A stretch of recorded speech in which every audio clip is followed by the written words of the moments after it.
જૂનાગઢમાં પરંપરા જાળવવા પ્રતિકાત્મક સ્વરૂપે થનાર ગિરનાર લીલી પરિક્રમાનો કારતક સુદ 11 જિલ્લા કલેક્ટર અનિલકુમાર રાણાવાસિયાએ પ્રારંભ કરાવ્યો હતો। સાધુ સંતોની ઉપસ્થિતિમાં જિલ્લા કલેક્ટરે શ્રીફળ વધેરી પરિક્રમા શરૂ કરવાની પરંપરા જાળવી હતી। આ પહેલા કમોસમી વરસાદના પગલે ગિરનાર લીલી પરિક્રમાના રૂટ પર સર્જાયેલા કાદવ કીચડના કારણે પરિક્રમાને મોકૂફ રાખવાની ફરજ પડી છે, પરંતુ ધાર્મિક આસ્થાના સંપૂર્ણ સન્માન અને પરંપરા જળવાઈ રહે તે માટે પ્રતિકાત્મક સ્વરૂપે સાધુ સંતો મર્યાદિત સંખ્યામાં વહીવટી તંત્રની સાથે રહી પરિક્રમા કરશે।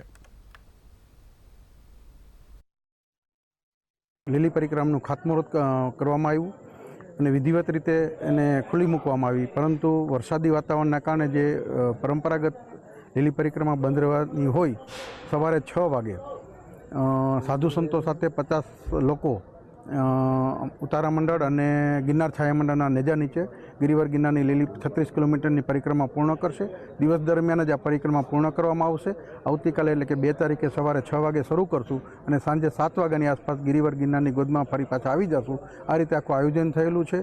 ગિરનારી મહારાજની ફરતે 36 કિલોમીટરની પરિક્રમા થતી હોય છે। આ વખતે કુદરતી સંજોગો જે પેદા થયા છે, વરસાદની સ્થિતિ, અંદર કાદવ કીચડ અને રસ્તા સ્લીપરી થવાને કારણે લોકોની જે સુરક્ષા જોખમમાં મુકાય એવા સંજોગો પેદા થયા છે અને આથી જ આ વખતે આપણે આ પરિક્રમા જે છે આ વર્ષ પૂરતી ભાવિકો માટે ન યોજવાનો નિર્ણય કરેલો છે। કાલ સવારે લિમિટેડ સાધુ સંતો સાથે એક પ્રતિકાત્મક રૂપે આ પરિક્રમા જે છે એની આપણી જે પરંપરા જળવાઈ રહે એ આશયથી કરવામાં આવશે।